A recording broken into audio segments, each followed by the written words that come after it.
Baik pemirsa dimanapun Anda berada, kami pagi ini akan berbincang-bincang terkait dengan pelayanan kantor imigrasi Tual dalam memberikan kenyamanan dan juga pelayanan publik kepada masyarakat di 5 kabupaten kota di Provinsi Maluku, di mana kantor imigrasi Tual membawahi Kabupaten Maluku Tenggara, Kota Tual, Kota Somlaki, Maluku Barat Daya, dan juga Kepulauan Naru.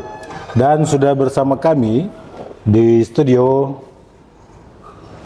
kantor imigrasi Tual bersama Bapak Kepala Kantor Imigrasi Tual, Bapak Purbo Satrio. Selamat pagi Bapak. Selamat pagi. Apa kabar? Baik, ya. Baik. Dan juga Kepala Seksi Lalu Lintas Imigrasi dan untuk izin tinggal, Bapak Mudi. Selamat pagi, Pak. Selamat pagi, Pak. Ya. Selamat pagi, pendengar setia KTRI Tual. Ya.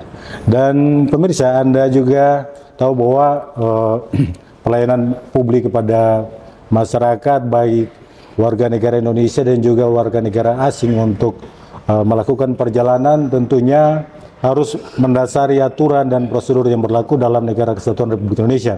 Dan kita akan mengulas sedikit terkait dengan bagaimana tugas pokok dan fungsi daripada kantor imigrasi. Kami langsung dengan Bapak Kepala Kantor Imigrasi, ya, baik, Pak Purbo. Ya. Langsung saja terkait dengan pelayanannya. Ya, baik, terima kasih Pak waktunya. Sebelumnya saya perkenalkan diri, saya Purbo Satrio, saya Kepala Kantor Imigrasi kelas 2 TPI Tual. Sebelumnya saya juga sampaikan bahwa saya baru berdinas di sini kurang lebih 3 bulan. Jadi setelah kami dilantik, waktu selama 3 bulan ini kami juga baru mengenal, baru ingin bersahabat Pak dengan warga yang ada di Tual, khususnya warga negara Indonesia dan warga negara asing. Sehingga kami di sini ingin menyampaikan beberapa hal terkait tadi yang Bapak sampaikan, pelayanan-pelayanan yang ada di kantor kami. Jadi kami punya beberapa pelayanan Pak. Yang pertama itu pelayanan paspor, khususnya untuk WNI. Nah, paspor itu kalau bisa diketahui, paspor itu adalah dokumen perjalanan. Salah satu dokumen perjalanan yang digunakan untuk bepergian ke luar negeri Pak. Itu udah identitas dari masing-masing personal, khususnya WNI yang ingin berpergian ke luar negeri. Terus selanjutnya kita nanti punya pelayanan WNA. Jadi setiap warga negara asing yang masuk ke Indonesia itu wajib memiliki paspor juga. Dan nanti apabila dia bekerja, dia wajib memiliki izin kerja. Apabila nanti dia berkunjung, dia harus memiliki izin tinggal kunjungan, ataupun izin tinggal tetap, ataupun izin tinggal terbatas. Nah, nanti beberapa pelayanan yang kami miliki di kantor imigrasi kelas 2 TPI Tual ini sedang kami coba maksimalkan Pak, bahwa ada beberapa pelayanan-pelayanan, khususnya pelayanan di hari Sabtu Minggu, bagaimana apabila ada pemohon paspor tersebut yang tidak bisa terakomodir di hari kerja. Nah, kita juga sedang mau mengupayakan bagaimana nanti ada pengambilan paspor via drive-thru Pak. Cuman sedang kita upayakan supaya nanti kita menambah kenyamanan terhadap pemohon paspor, sehingga pemohon paspor tersebut tidak perlu turun dari kendaraannya, baik mobil maupun kendaraan bermotor, sehingga nanti bisa langsung diambil paspornya, seperti itu Pak. Untuk yang selanjutnya kami juga punya pelayanan EPO Pak. EPO itu bagaimana ketika orang asing itu mau pulang ke negaranya, dia harus berizin. Nah, nanti juga di bagiannya Pak Muhdi nanti bisa dijelaskan lebih jelas.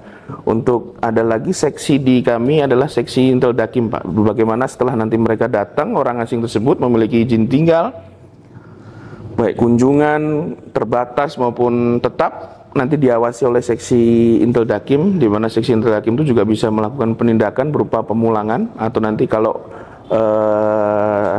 yang dilakukan orang asing ini sudah berkali-kali masuk ke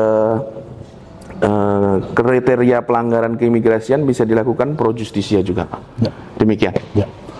Pak Mudi, ini biasanya kegiatan festival atau mungkin sale-sale yang melibatkan wisatawan dari mancanegara. Tentunya ada 5 wilayah kabupaten kota kita ini, dari rentang kendali wilayah kepulauan, sebagai seksi yang menangani lalu lintas ini mungkin pemaksimalan pelayanannya untuk memberikan kemudahan kepada akses wisatawan yang datang dan keluar daerah kita. Baik, izin Pak J, izin menjawab, itu pertanyaan bagus sekali. Jadi untuk tahun ini kita sudah 2 event Pak yang sudah kita laksanakan, yaitu reliyah dari Kabupaten Maluku Tenggara sama dari Kabupaten Kepulauan Tanimbar. Pelayanan kita berikan yaitu kita turun langsung ke sana, jadi kebetulan panitia sudah siapkan posko buat kita untuk melakukan pemeriksaan. Jadi selama ini pemeriksaan yang kita lakukan berjalan lancar, koordinasi baik dengan panitia, dengan pemerintah daerah, sehingga pelayanan kepada warga negara asing yang datang, baik menggunakan kapalnya atau kapal pesiar, bisa berjalan dengan lancar Pak. Jadi untuk pintu masuk saat ini ada 2, di TPI Tual dan di TPI Somlaki. Demikian Pak. Untuk SDM-nya dan perangkat, karena sekarang ini digital di sana. Oh, iya, baik. Kalau untuk SDM saat ini di Somlaki terdapat 2 orang Pak, 1 pegawai dan yang satunya PPNPM. Tentunya sudah dilengkapi dengan sarana prasarana Pak di pos kita di sana. Untuk presentasi kunjungan ini dari untuk semester kedua 2024 ini Pak. Dibandingkan tahun lalu Pak ya, saya bandingkan sebagai acuan bahwa tahun ini luar biasa Pak, sudah sangat banyak, sudah sekitar 1.500 perlintasan orang yang masuk dan keluar wilayah kerja kantor imigrasi Tual Pak. Jadi ada peningkatan dari tahun lalu. Pak Purbo, ini tentunya setelah 3 bulan hadir di Kota Tual, Bumi Maren. Koordinasi sinergitas yang tinggi, karena ini bukan cuma wilayah kontinental Pak, pasti ada kita wilayah bahari, sinergitas bersama institusi teknis, baik mungkin TNI Polri, karena ini salah satu produk untuk penegakan supremasi hukum di wilayah perairan maupun wilayah kontinental kita Pak. Koordinasi bersama institusi lain. Baik Pak, jadi sebelum menjawab pertanyaan Bapak, saya juga sampaikan Pak terkait pelayanan. Tadi juga saya lupa menambahkan bahwa pelayanan yang sedang kami tingkatkan di sini Pak, apabila yang bersangkutan tidak bisa datang, khususnya orang asing, kami juga dilengkapi dengan peralatan bergerak Pak. Jadi itu kita juga bisa datang ke kapal untuk apabila kapal tersebut tidak bisa langsung sandar di TPI, jadi nanti petugas kita yang akan datang ke sana membawa alat bergerak tersebut, mobile unit kita sebutnya mobile unit. Bahkan juga paspor pun juga kita sudah lengkapi juga. Kita juga bisa lakukan permohonan paspor apabila kan kita juga membawahi wilayah yang ada di Tiakur Pak, MBD, Maluku Barat Daya, Dobo. Jadi kita juga bisa lakukan pelayanan paspor jemput bola. Kita sebutnya sekilas tual Pak. Betul ya Pak Mudia? Sekilas tual ya. Jadi sekilas tual di mana WNI kita yang ingin memohon paspor tersebut bisa diakomodir berapa orang, nanti akan kita lakukan tadi Pak, pelayanan paspor jemput bola tersebut. Bagaimana tadi Bapak sampaikan terkait masalah sinergitas Pak, tentunya kami juga sangat bersinergi, apalagi kita sekarang sedang selama kami bertugas 3 bulan pertama ini kami konsen Pak, konsen terhadap ex-kru kapal ya Pak ya, yang ada di wilayah Tual khususnya. Jadi kita juga sudah berkoordinasi ke Direktorat Jenderal, kita juga menggandeng aparat setempat, baik dari Pemda, baik dari kepolisian juga Pak, terhadap beberapa ex-ABK kru tersebut, dan kita juga sudah berkomunikasi ke Direktorat Jenderal serta Kemenlu khususnya, dan umumnya secara umum kita sudah berkoordinasi dengan kedutaan Pak, bahwa ada beberapa poin-poin tentunya yang bisa saya sampaikan, bahwa poin pertama adalah niat kami Pak untuk memperjelas status mereka. Jelas Pak, itu kami ingin perjelas lagi bahwa ex-kru kapal adalah WNA yang pernah berada di Indonesia dan masuk ke wilayah Indonesia, sehingga apapun itu ceritanya kita harus komunikasikan ke kedutaannya Pak. Dan mekanisme selanjutnya apabila nanti sudah diakui oleh kedutaannya, tentunya kita akan mengambil langkah-langkah yang selanjutnya. Langkah yang selanjutnya adalah mungkin bagaimana dia patuh dan tunduk dengan hukum keimigrasian, khususnya bahwa setiap orang asing, nah judulnya kan setiap ya, pemirsa juga ini, setiap orang asing wajib memiliki dokumen yang sah dan masih berlaku. Nah, dari situ nanti kita bisa lakukan penyelesaian permasalahan yang ada di Kota Tual yang selama ini belum terselesaikan, Pak, khususnya seperti itu. Kalau dibilang sinergitas, pasti kita sangat sinergi dong dengan aparat penegak hukum yang lainnya, karena memang dari situlah embrio kebersamaan, Pak. Satu membantu, yang lain membantu. Demikian, Pak. Terima kasih. Pak, untuk akses yang tadi Bapak sampaikan, kalau yang tidak bisa diakomodir di laut, berarti bisa ke darat. Ini akses ini mungkin dari sarana prasarana, mobilisasi berupa mungkin ada longboat atau speed milik kantor imigrasi sendiri, ataukah bagaimana mempermudah layanan bagi para WNA atau WNI yang mungkin membutuhkan akses, Pak? Baik, Pak, kami saat ini sedang meningkatkan yang tadi Bapak sampaikan bahwa terkait ada transportasi laut ya, Pak ya, khususnya tadi disebutkan bahwa kita sedang berupaya menyampaikan kepada pimpinan bahwa patut diketahui juga bahwa Kota Tual ini memang sisa dari wilayah kami ini adalah laut, Pak. Sehingga kami juga sedang berkomunikasi, kami sedang meminta arahan ke pimpinan, khususnya untuk kami agar dapat memiliki kapal, Pak. Kapal sendiri, kapal patroli, supaya mempermudah. Akan tetapi, selama ini kami juga dilengkapi dengan anggaran dari Direktorat Jenderal Imigrasi, Pak. Jadi tidak jadi masalah juga, tidak jadi kendala apabila kita belum memiliki kapal. Tapi kita juga dilengkapi dengan anggaran yang ada, bahwa di anggaran tersebut kita disediakan anggaran untuk sewa kapal, Pak, sehingga pelayanan tersebut tetap maksimal. Mungkin Pak Mudi bisa tambahkan, Pak? Pak Mudi, mungkin untuk lalu lintas migrasi. Kalau selama ini Pak Jay ya, yang kita layani selama ini, memang sebagian besar kapal yang datang itu mereka hanya memiliki bot yang kecil, yang daya tampungnya mungkin 1-2 orang. Kalau untuk petugas imigrasi naik ke kapal mereka, ke kapal layar mereka, kayaknya untuk faktor keamanan kayaknya tidak bisa, Pak ya. Jadi kita disediakan anggaran untuk penyewaan speedboat untuk melakukan clearance kapal tersebut. Nah, untuk yang lain juga kadang disediakan oleh agen kapal pesiar seperti punya PT Pelni, itu Pak. Jadi selama ini kita gunakan dari anggaran dan juga dari agen yang menyediakan. Kebanyakan para mungkin peserta yacht-rally sail yang hadir di 2 entry point tadi, Songlaki dan juga Tual ini, mungkin durasi atau waktu mereka tinggal di sini setelah diidentifikasi oleh pihak imigrasi sendiri. Baik, setelah kita melakukan clearance kepada para penumpang atau para peserta rally ya, mereka paling lama seminggu, Pak. Seminggu ada yang turun di sini, wisata sebentar, belanja kebutuhan untuk di atas kapal, kemudian kembali berlayar. Ada yang menuju ke Banda, ke Sorong, ataupun ada yang langsung keluar. Itu, Pak. Kan ini dari sisi setelah dia hadir di sini, terkadang ada yang nakal, Pak.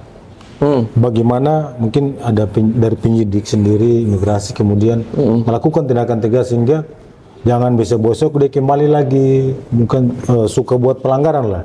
Biasanya mungkin banyak di medsos ada yang main di Bali atau wilayah-wilayah lain yang tidak taat terhadap aturan yang diberlakukan di negara kita. Baik, Pak. Jadi kalau saya bisa sampaikan, Pak, hukum itu untuk membina, Pak. Sebenarnya hukum itu untuk membina. Adanya hukum, adanya aturan itu untuk membina dan membiasakan yang salah menjadi benar, Pak. Khususnya seperti itu. Ada beberapa hal. Yang pertama, mereka itu melakukan pelanggaran itu apakah dengan sengaja, Pak? Kalau bahasa kami itu dengan sengaja itu witten and willen, Pak. Witten and willen itu dia mengetahui, itu dalam bahasa Belanda witten itu mengetahui willen itu menghendaki. Apakah dia mengetahui dan menghendaki perbuatannya tersebut?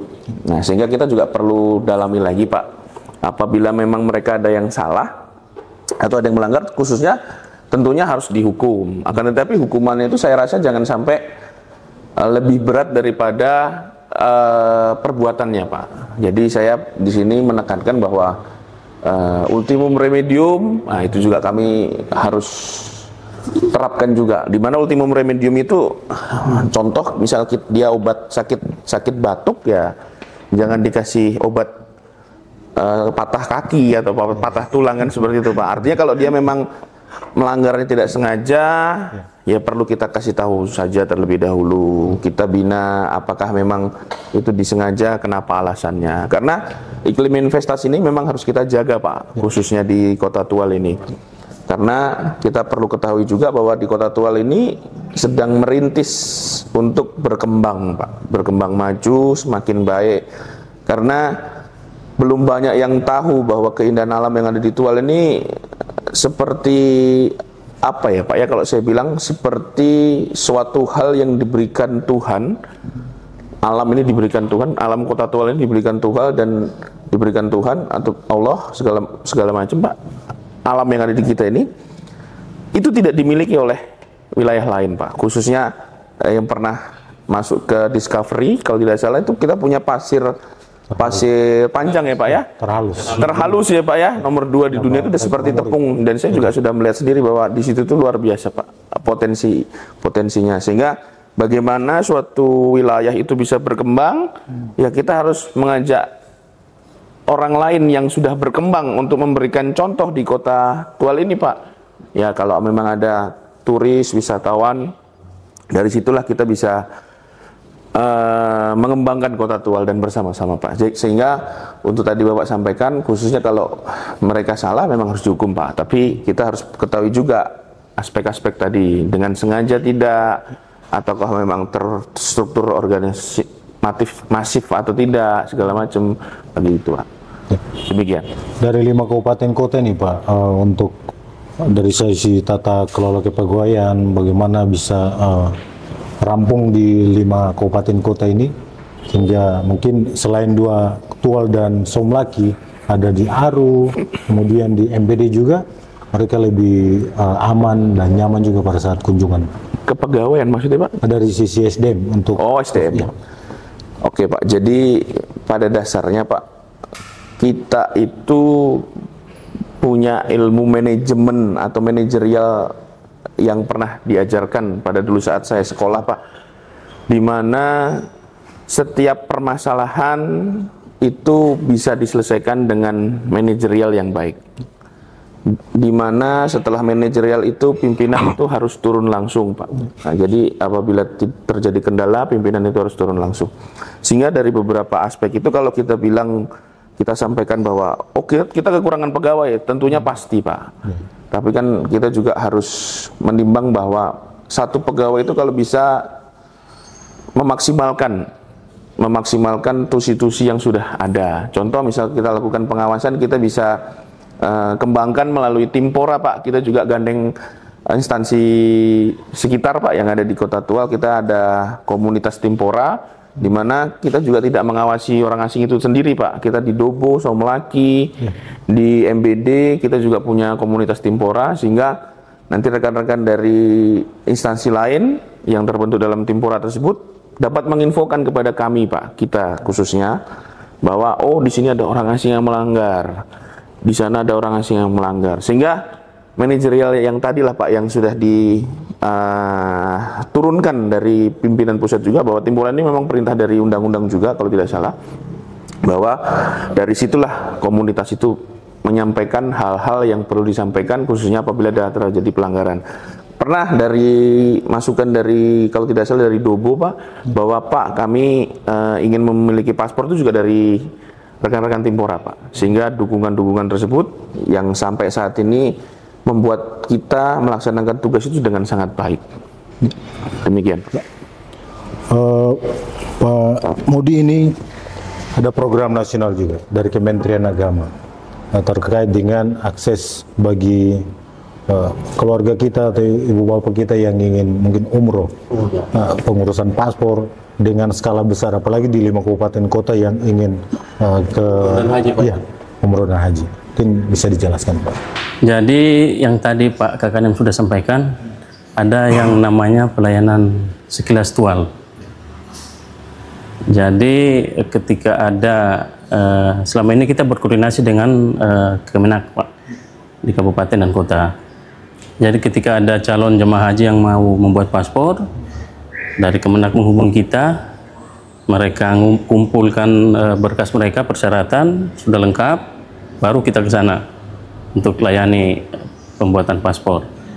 Jadi nama pelayanannya sekilas tual, Pak. Jadi itu pelayanan jemput bola. Jadi memudahkan para calon jemaah haji, kan rata-rata udah rentan, Pak, sudah tua mereka. Jauh-jauh harus ke sini. Nah, dengan pertimbangan itu kita juga disupport dengan anggaran. Jadi petugas yang ke sana untuk melakukan pelayanan langsung ke sana, memudahkan mereka. Ada banyak masyarakat awam juga. Mungkin saya juga masih awam terkait dengan pengurusan paspor karena tidak pernah ke luar negeri. Tapi tentunya ada gambaran data apa yang dibawa ke kantor sehingga masyarakat juga ingin tahu seperti ini. Jadi untuk pembuatan paspor persyaratannya hanya 3, Pak. Akte lahir, KTP, KK atau keluarga, itu saja. Nah, untuk harganya 350 untuk paspor biasa, untuk paspor elektronik 650. Nah, berita baiknya dulu masa berlakunya cuma 5 tahun, Pak. Sekarang sudah 10 tahun.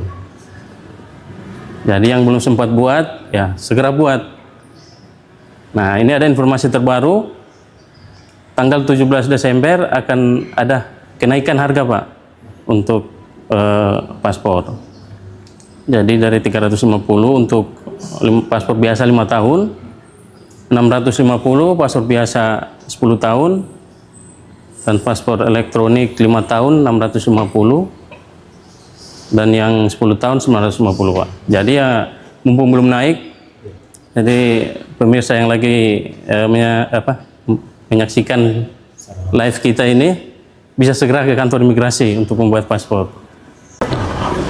Makanya ini dari program digitalisasi, tentunya memang akses dari 16 kabupaten kota di Maluku Tenggara dan Kota Tol dan juga untuk pelayanan ini tentunya membutuhkan jaringan internet, fasilitas yang memadai, kompetensi dari tenaga IT yang lebih handal untuk membenahi perangkat-perangkat yang lebih maksimal untuk pelayanan, Pak.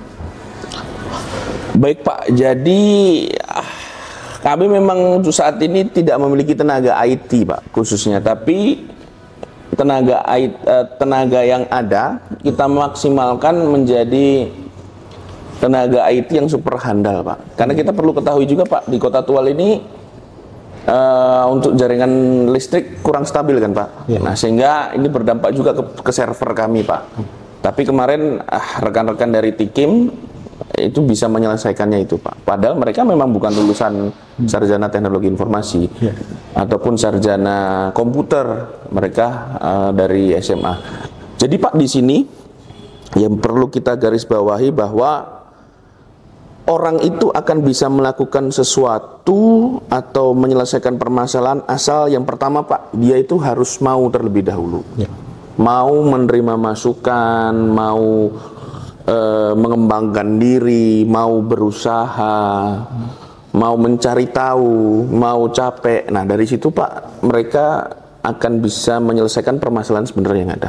Kalau saya pikir, ya itu tadi, Pak, kita nggak punya, Pak, tenaga itu karena memang tidak tersedia dan tidak ada penerimaan pegawai, Pak, dari TI ataupun komputer yang masuk di kami untuk di beberapa tahun ini ataupun saat saya menjabat, Pak. Tapi apabila kita sekarang juga sudah keterbukaan informasi, contohnya ada YouTube, ada internet, ada AI juga kan, kita bisa belajar dari situ sehingga apabila terjadi masalah, kendala, ya kita bisa selesaikan dan kita cari tahu. Dan kita juga terus komunikasi dengan Direktorat Jenderal Imigrasi, karena memang Direktorat Jenderal Imigrasi sebagai direktorat pengampu kita. Apabila nanti ada permasalahan, kita bisa sampaikan melalui online, Pak. Dan Direktorat Jenderal Imigrasi untuk saat ini sangat mendukung. Apabila ada permasalahan langsung ditanggapi dan masalah itu langsung selesai, Pak. Seperti itu.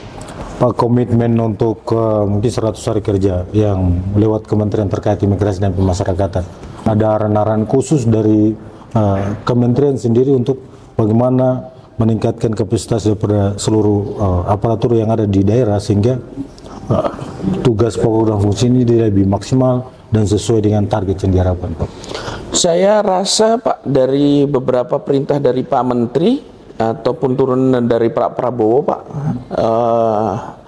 di mana Pak Prabowo itu pernah sampaikan saat retreat ya kalau tidak salah di Akmil, Pak ya, bahwa pimpinan itu apabila anak buah basah, pimpinan itu harus basah-basah itu maksudnya hujan, Pak ya. Apabila pimpinan anak buah hujan, kena hujan, pimpinan juga harus kena hujan. Apabila anggota itu capek, pimpinan harus lebih capek. Jadi intinya, Pak, kalau saya lihat dan saya rasa apa hal yang disampaikan oleh Pak Menteri juga pernah disampaikan bahwa kalau tidak salah bekerja itu dengan hati, Pak. Nah dari situ sebenarnya kan kita bisa jabarkan, Pak, bahwa saat ini itu pemerintah itu harus melayani, Pak, bentuknya. Bahwa apabila ada permasalahan, ada masukan dari warga negara, khususnya Indonesia, dari situ memang harus selalu ditanggapi dan diselesaikan, Pak, apapun itu permasalahannya. Sehingga apabila tidak bisa melakukan permohonan paspor, ya kita aplikasikan di Sabtu Minggu, kita melakukan pelayanan juga seperti itu.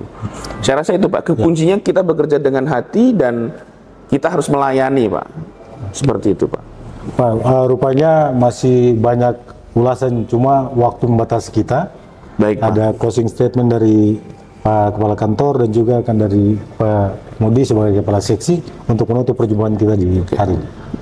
Baik, pemirsa, kami dari Kantor Imigrasi Kelas 2 TPI Tual, saya selaku Kepala Kantor Imigrasi Kelas 2 TPI Tual, tentunya sangat bangga bisa bergabung dan ikut melayani warga negara Indonesia dan warga negara asing, khususnya yang ada di Kota Tual. Ini adalah bagian dari hidup saya yang tidak pernah akan saya lupakan, Pak. Karena tentunya Tual ini sangat jauh dari tempat saya dilahirkan, Pak. Bisa mungkin lebih dari 5 jam, Pak ya. Akan tetapi tempat ini membuat saya semakin belajar dan semakin mengerti bahwa saat ini pemerintah itu harus melayani. Kita harus mendatangi, menyelesaikan permasalahan yang ada, bekerja dengan hati. Implementasi bekerja dengan hati itu luas mungkin ya, tapi yang bisa saya jabarkan bahwa menyelesaikan pekerjaan itu harus dengan tuntas, Pak. Apabila ada pekerjaan yang belum selesai, apabila ada laporan masyarakat yang belum selesai, itu harus diselesaikan dengan tuntas. Sehingga kita selalu senantiasa bisa mengembangkan diri. Dan mental-mental yang telah diajarkan oleh Bapak Presiden yang sebelumnya, Pak Jokowi, bahwa mental kita itu harus punya mental kerja, mental capek, bahwa kalau tidak seperti itu Indonesia ini tidak akan maju, Pak. Demikian, Pak. Pak Mudi, langsung aja. Dari saya, khususnya dari bagian pelayanan, Pak, saya selalu menekankan kepada anggota untuk selalu bekerja dengan ikhlas. Jangan mengharapkan sesuatu dari hal-hal tertentu. Sesuai dengan arahan dari pimpinan tadi, bekerja dengan hati, laksanakan pelayanan dengan sebaik-baiknya. Saya pikir itu saja, Pak.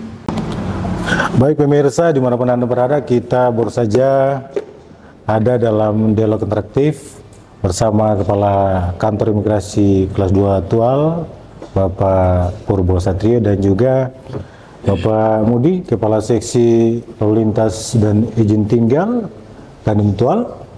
Kita akan jumpa dalam topik-topik berbeda dan dialog yang sama juga. Jangan lewatkan acara berikutnya. Sampai jumpa. Sampai jumpa. Sampai jumpa.